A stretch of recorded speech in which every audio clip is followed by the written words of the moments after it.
Good morning all. ഞാൻ paediatric neurologist doctor Donna. ഞാൻ Aster മെഡ് സിറ്റിയിൽ കൺസൾട്ടൻറ്റ് പീഡിയാട്രിക് ന്യൂറോളജിസ്റ്റായി വർക്ക് ചെയ്യുന്നു. പലപ്പോഴും പേരൻസ് ചോദിക്കുന്ന ഒരു ചോദ്യം, ഇത്രയും നാളും എൻ്റെ കുട്ടിക്ക് പ്രശ്നമൊന്നും ഉണ്ടായിരുന്നില്ല, പെട്ടെന്ന് എന്തുകൊണ്ട് ഇത് സംഭവിച്ചു എന്നുള്ളതാണ്. എപ്പിലെപ്സീസ് ഏത് ഏജിൽ വേണമെങ്കിലും സ്റ്റാർട്ട് ചെയ്യാം. നവജാത ശിശു ആയിരിക്കുമ്പോൾ തന്നെ തുടങ്ങുന്ന എപ്പിലെപ്സീസ് ഉണ്ടാവും. ചിലത് പ്രീ സ്കൂൾ ഏജ്, ചിലത് സ്കൂൾ ഏജ്, ചിലപ്പം കൗമാരപ്രായത്തിൽ, അങ്ങനെ പല ഏജ് ഓഫ് ഓൺസെറ്റിൽ തുടങ്ങുന്ന എപ്പിലെപ്സീസ് ഉണ്ട്. നവജാത ശിശുക്കളിൽ കാണുന്ന അപസ്മാരങ്ങൾ ചിലപ്പോൾ ലോങ് ടേം ആയിട്ടുള്ള ട്രീറ്റ്മെൻറ്റ് വേണ്ടാത്ത രീതിയിലുള്ള അപസ്മാരങ്ങളുണ്ട്. ഫോർ എക്സാമ്പിൾ, ടെമ്പററി ആയിട്ടുള്ള ഒരു ഇലക്ട്രോലൈറ്റ് അല്ലെങ്കിൽ മെറ്റബോളിക് ഇഷ്യൂസ് കാരണം, ഹൈപ്പോഗ്ലൈസീമിയ, ഹൈപ്പോകാൽസീമിയ തുടങ്ങിയ മെറ്റബോളിക് ഇഷ്യൂസ് കാരണമുള്ള സീഷേഴ്സ് ആണെങ്കിൽ യൂഷ്വലി ഒരു മെറ്റബോളിക് കറക്ഷൻ കൊടുക്കുമ്പോൾ പിന്നീട് സീഷേഴ്സ് വരാനുള്ള റിസ്ക് ഉണ്ടാവുകയില്ല. അപ്പോൾ ആ സമയത്ത് മാത്രം നമ്മൾ ട്രീറ്റ്മെൻറ്റ് കൊടുക്കേണ്ടി വരുള്ളൂ. എന്നാൽ ചില ജനറ്റിക് ആൻഡ് മെറ്റബോളിക് കണ്ടീഷൻസ് കൊണ്ടുണ്ടാകുന്ന നിയോനേറ്റൽ പീരീഡിലെ സീഷേഴ്സിന് ലോങ് ടേം ആയിട്ടുള്ള ട്രീറ്റ്മെൻറ്റ് ആവശ്യം വരും. എന്താണ് ഇതിൻ്റെ റൂട്ട് കോസ് എന്ന് കണ്ടെത്തി മാത്രമേ നമുക്ക് ഇതിൻ്റെ ട്രീറ്റ്മെൻറ്റ് നിർദ്ദേശിക്കാൻ സാധിക്കുകയുള്ളൂ. അതുപോലെ ഇൻഫൻറ്റൈൽ പീരീഡിൽ ലെസ് ദാൻ 1 ഇയർ ഏജ് ഗ്രൂപ്പിൽ പ്രത്യേക രീതിയിലുള്ള അപസ്മാരങ്ങൾ കാണാം. ഇതിൽ പ്രധാനമായും പറയാനുള്ളത് എപ്പിലെപ്റ്റിക് സ്പാസംസ് എന്ന രീതിയിലുള്ള അപസ്മാരമാണ്. ഇത് ചിലപ്പോൾ പേരൻസിനെ റെക്കഗ്നൈസ് ചെയ്യാൻ ബുദ്ധിമുട്ടുള്ള രീതിയിലുള്ള അപസ്മാരമായിരിക്കും. ഇത് വളരെ ഡേഞ്ചറായിട്ടുള്ള ഒരു ടൈപ്പ് എപ്പിലെപ്സിയാണ്. ഇതിൻ്റെ കാരണം എന്ന് പറയുന്നത്, അത് എപ്പിലെപ്റ്റിക് സ്പാസംസ് നമ്മൾ റെക്കഗ്നൈസ് ചെയ്യാതെ പോയാൽ അത് കുട്ടിയുടെ ഡെവലപ്മെൻറ്റിനെ വരെ റിഗ്രഷൻ കോസ് ചെയ്യാം.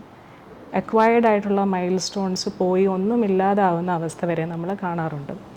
ദുർഭാഗ്യകരമായൊരവസ്ഥ എന്ന് പറയുന്നത്, ചിലപ്പോൾ പല മാസങ്ങൾ പിന്നിട്ടിട്ടായിരിക്കും ഈ പേരൻസൊക്കെ നമ്മുടെ ഒപ്പിയിലെത്തുന്നത്.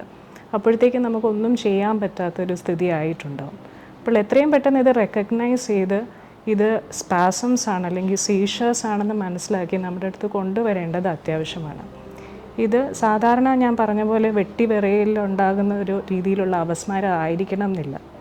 പെട്ടെന്ന് ഉണ്ടാകുന്ന ഒരു ഹെഡ് ഡ്രോപ്പ്, അല്ലെങ്കിൽ കൈകളോ കാലുകളോ മടങ്ങുന്ന ഒരവസ്ഥ, ഫ്ലെക്ഷൻ സ്പാസംസ്, അല്ലെങ്കിൽ പുറകോട്ട് പോകുന്ന ക്ലസ്റ്റർ ഓഫ് ഈവൻസ് ആയിട്ടായിരിക്കും ഇത് സാധാരണ കാണുക. യൂഷ്വലി ഉറക്കത്തിലോട്ടേക്ക് പോകുമ്പോഴോ അല്ലെങ്കിൽ ഉറക്കത്തിൽ നിന്ന് എണീക്കുമ്പോഴോ ആയിരിക്കും എപ്പിലെപ്റ്റിക് സ്പാസംസ് കാണാൻ കഴിയുക. ഇത് ഐഡൻറ്റിഫൈ ചെയ്ത് വിതിൻ 1 വീക്ക് തന്നെ നമ്മൾ ട്രീറ്റ്മെൻറ്റ് സ്റ്റാർട്ട് ചെയ്യുവാണെങ്കിൽ ഏറ്റവും ബെസ്റ്റ് പ്രൊഗ്നോസിസ് ആൻഡ് ഔട്ട്കം ആയിരിക്കും ഉണ്ടാവുക. അതുപോലെ തന്നെ pre school age, school age, ഈ ഏജ് ഗ്രൂപ്പിൽ പെടുന്ന എപ്പിലെപ്സീസ് പലതും ഉണ്ട്. ബിനൈൻ എപ്പിലെപ്സീസ് ഓഫ് ചൈൽഡ്ഹുഡ് എന്നത് വലിയ പ്രശ്നമില്ലാത്ത രീതിയിലുള്ള അപസ്മാരങ്ങൾ, അതായത് കുട്ടിയുടെ IQവിനെയോ കുട്ടിയുടെ ഡെവലപ്മെൻറ്റിനെയോ കുട്ടിയുടെ ലേണിങ്ങിനെയോ ഒന്നും വലിയ രീതിയിൽ ബാധിക്കാവുന്ന രീതിയിലുള്ള അപസ്മാരങ്ങളല്ല. ഒരു പ്രായം കഴിയുമ്പോൾ ഇത് തന്നെത്താനെ മാറുകയും ചെയ്യും. Usually the children outgrow these type of epilepsies. അങ്ങനെയുള്ള അപസ്മാരങ്ങളെയാണ് ബിനൈൻ എപ്പിലെപ്സീസ് എന്ന് പറയുന്നത്.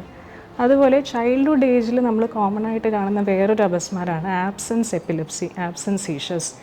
ഇതും പെട്ടെന്ന് ചിലപ്പം പേരൻസ് റെക്കഗ്നൈസ് ചെയ്യാൻ പാടുപെടുന്ന ഒരു ടൈപ്പ് എപ്പിലെപ്സിയാണ്.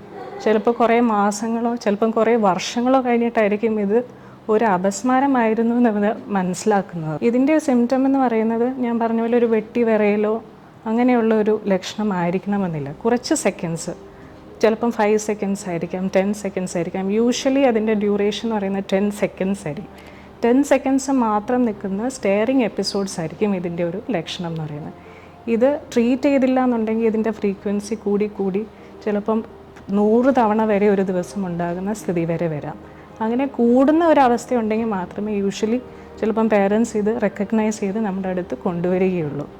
പക്ഷേ ഇതിന് ഫലപ്രദമായിട്ടുള്ള ചികിത്സ ലഭ്യമാണ്. പെട്ടെന്ന് ഇത് കണ്ടുപിടിച്ച് ട്രീറ്റ് ചെയ്യുകയാണെങ്കിൽ കുട്ടിക്ക് ബെസ്റ്റ് ഔട്ട്കം ആയിരിക്കും ഉണ്ടാവുക. ആബ്സെൻസ് സീഷേഴ്സ് സാധാരണ ഒരു പ്രായം കഴിയുമ്പോൾ തന്നെത്താനെ മാറി അത് കുട്ടികൾ ഔട്ട്ഗ്രോ ചെയ്ത് വരുന്ന രീതിയിലുള്ള എപ്പിലെപ്സിയാണ്.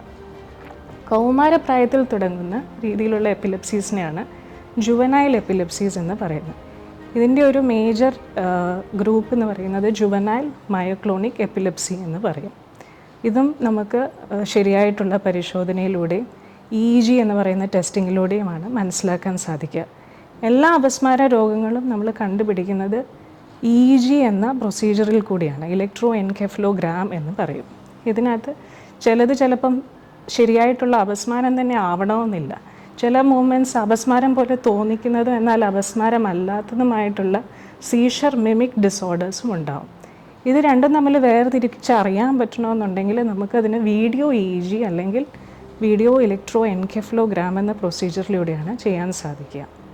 ഇതിൽ നമ്മൾ എന്താണ് സംഭവിക്കുന്നതെന്ന് നമുക്ക് റെക്കോർഡ് ചെയ്യാനും അതിൻ്റെ കൂടെ തന്നെ ബ്രെയിനിലെ ഇലക്ട്രിക്കൽ ആക്ടിവിറ്റിയിൽ എന്തെങ്കിലും അബ്നോർമാലിറ്റീസ് ഉണ്ടോ എന്ന് പറയാനും സാധിക്കും. ചിലപ്പം സൈക്കോളജിക്കൽ പ്രോബ്ലംസ് കാരണം ഉണ്ടാകുന്ന രീതിയിലുള്ള സൈക്കോജനിക് സീഷേഴ്സും ഉണ്ട്. ഇത് ബ്രെയിനിൽ നിന്നുള്ളൊരു അബ്നോർമൽ ഇലക്ട്രിക്കൽ ആക്ടിവിറ്റി കാരണമല്ല, പക്ഷേ കുട്ടിയുടെ ഒരു മാനസികാവസ്ഥ മൂലം, ഫോർ എക്സാമ്പിൾ അണ്ടർലൈങ് ആങ്സൈറ്റി അല്ലെങ്കിൽ ഡിപ്രഷൻ ഉണ്ടെങ്കിൽ സൈക്കോജനിക് നോൺ എപ്പിലെപ്റ്റിക് സീഷേഴ്സും വരാം. ഇത് രണ്ടും തമ്മിൽ ഡിഫറൻഷ്യേറ്റ് ചെയ്യാനായിട്ട് എഗൈൻ വീഡിയോ EEG കൊണ്ടേ നമുക്ക് ചെയ്യാൻ സാധിക്കുകയുള്ളൂ. ഏത് രീതിയിലുള്ള അപസ്മാരമാണ് എന്ന് മനസ്സിലാക്കി അതിൻ്റെ ട്രീറ്റ്മെൻറ്റ് അതനുസരിച്ച് ടൈലർ ചെയ്ത് മുന്നോട്ട് കൊണ്ടുപോവുകയാണ് വേണ്ടത്. You can consult me online through the doctor top virtual clinic link which is displayed on the screen.